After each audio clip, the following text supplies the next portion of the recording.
Qala al-musannif rahimahullahu ta'ala wa nafa'ana bihi wa bi'ulumihi wa amadana bi asrarihi amin ya rabbal alamin. Tengah itu agak atas, al-wadhifatus sadisatu, wadhifah atau tugas yang ke-6.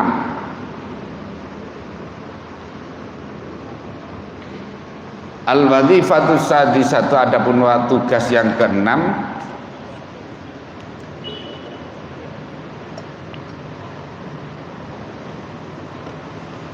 itu ayyak tasyirat, sekiranya memendekkan atau meringkas siapa muallim bil muta'allimi, dengan orang yang belajar ala qadri fahmihi, atas kadar fahamnya muta'allim. Jadi mengukur kemampuan muridnya, nah kira-kira gitu, mengukur kemampuan muridnya. Falayulki, maka tidak mengajarkan siapa muallim ilaihi, kepada muta'allim, ma pada perkara layab luhu, yang tidak sampai hu kepada ma apa akluhu, akalnya muta'allim. Jadi guru harus bisa mengetahui kemampuan muridnya, jangan menyampaikan sesuatu yang di luar kemampuan nalarnya. Makanya ada kelas-kelas itu, ya, ada kelas-kelas kalau di sekolah itu karena untuk mengukur kemampuannya. Dan untuk level tertentu mungkin tidak pakai bahasa yang sulit-sulit, bahasa yang mudah dicerna dan sebagainya. Fayunaffiruhu, maka akan melarikan, menyebabkan lari siapa muallim hu, kepada muta'allim. Kalau diterangkan, disampaikan sesuatu yang di luar kemampuannya, maka orang itu akan mental, ya, akan mental.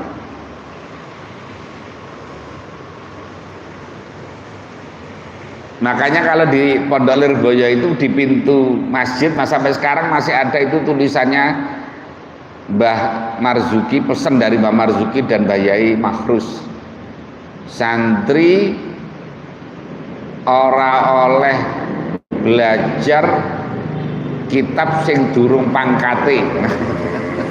Sing durung pangkate. Jadi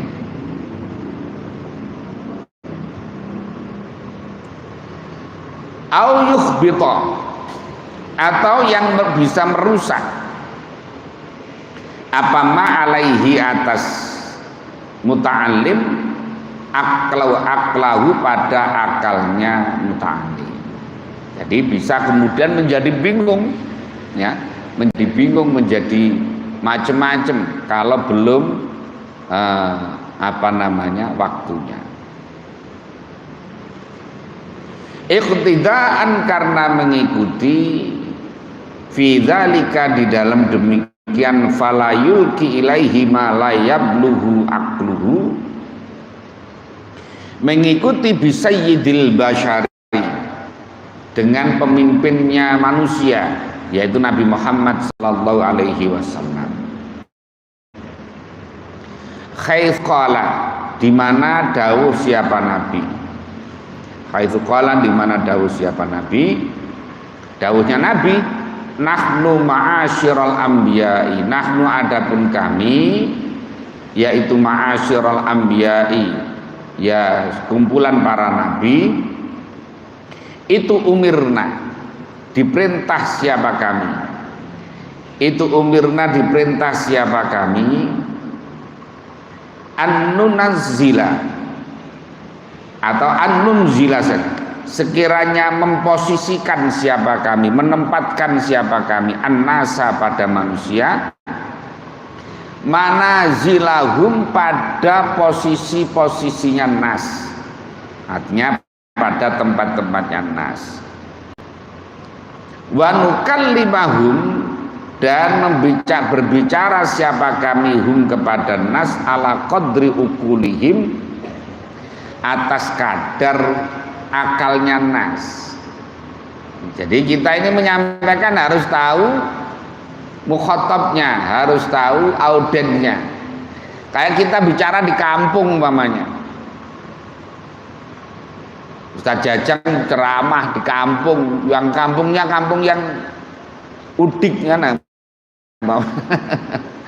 Nah, orang yang kadang-kadang bahasa Indonesia saja tidak lancar, lancarnya itu entah bahasa Betawi apa bahasa Sunda atau bahasa apa. Lah kok pakai bahasa-bahasa yang sulit-sulit ini malah mental, malah puyeng, ya, malah puyeng. Nah, jadi harus bisa ngukur ya, supaya tidak malah lari.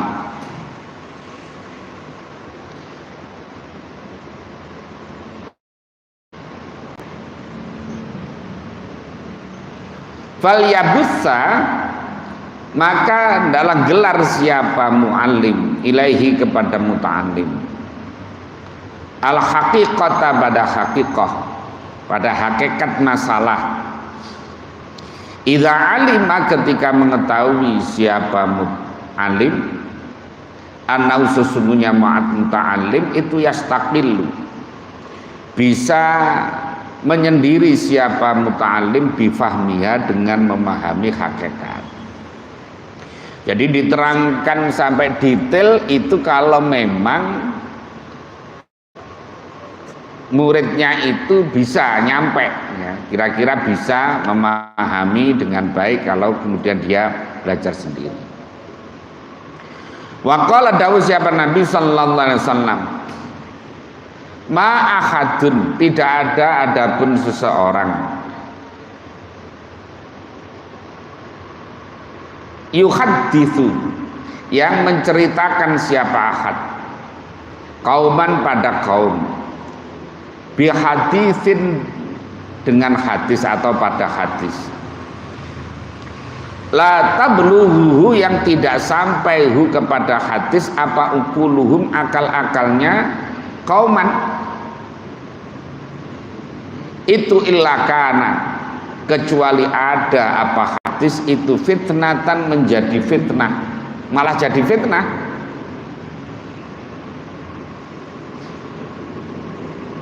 Ala badim, atas sebagiannya kaum. Nah sekarang ini kan banyak ya orang dikit-dikit pidato umpamanya kullu bid'atin dhalalah, tidak diterangkan kullu bid'atin dhalalah itu yang kayak bagaimana. Pokoknya dalil kullu bid'atin dhalalah wa kullu dhalalatin finnar. Padahal itu harus diterangkan yang bid'ah itu apa, semua bid'ah atau tidak. Karena redaksinya pakai isim nakirah, padahal isim nakirah itu tidak boleh jadi mubtada. Wala yajuzul ibtida bin nakirah malam tufid ka inda zaidin namira. Jadi harus diterangkan, oh kullu, mestinya kullu bid'atin sayyi'atin, nah gitu baru boleh. Kullu bid'atin sayyi'atin dhalalatun wa kullu dhalalatin minal bid'ati finnar. Nah, mestinya begitu. Jadi setiap bid'ah yang jelek itu sesat, dan setiap yang sesat dari bid'ah tadi itu adalah finnar. Lah orang kalau hanya kullu bid'atin dhalalah wa setiap bid'ah adalah sesat, setiap sesat masuk neraka. Loh apa enggak bid'ah semuanya? Akhirnya orang jadi bingung ini. Makanya sampai sekarang banyak orang bingung bid'ah itu apa sih? Ya. Orang bingung mengapa? Karena tidak diterangkan, hanya dalil saja. Hanya dalil saja. Lah padahal mushaf itu ya bid'ah. Padahal mereka baca mushaf. Nah gitu. Lah mereka belajar buku-buku yang diapakan pakai bid'ah semuanya jadinya. Nah itu. Jadi mestinya harus diterangkan dengan baik.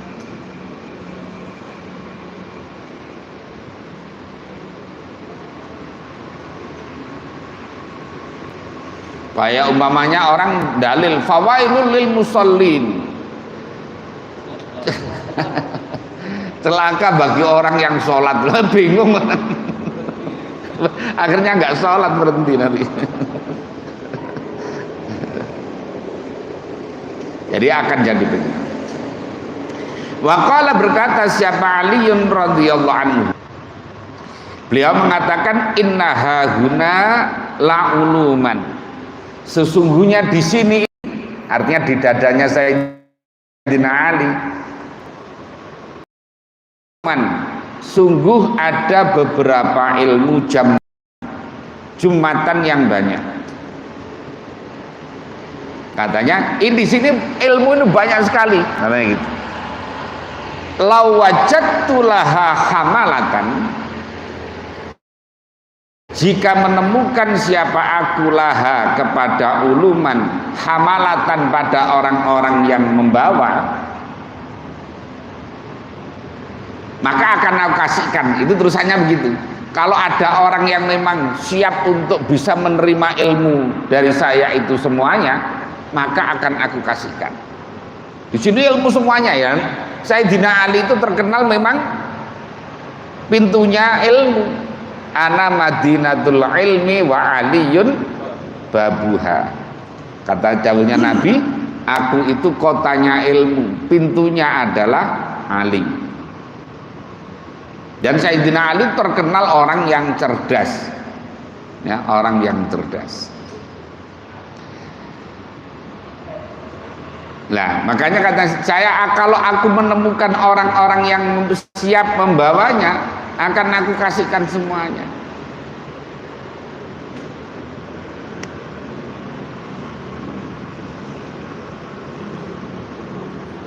Wasadaqah, dan benar siapa Sayyidina Ali radhiyallahu anhu. Fakulubul abrori, maka adapun hati-hati, hatinya maksudnya beberapa hatinya orang-orang yang baik itu kuburul asrari, adalah merupakan kuburan-kuburan rahasia, ya, kuburan-kuburan rahasia. Artinya tidak semuanya orang bisa tahu, ya, bisa tahu.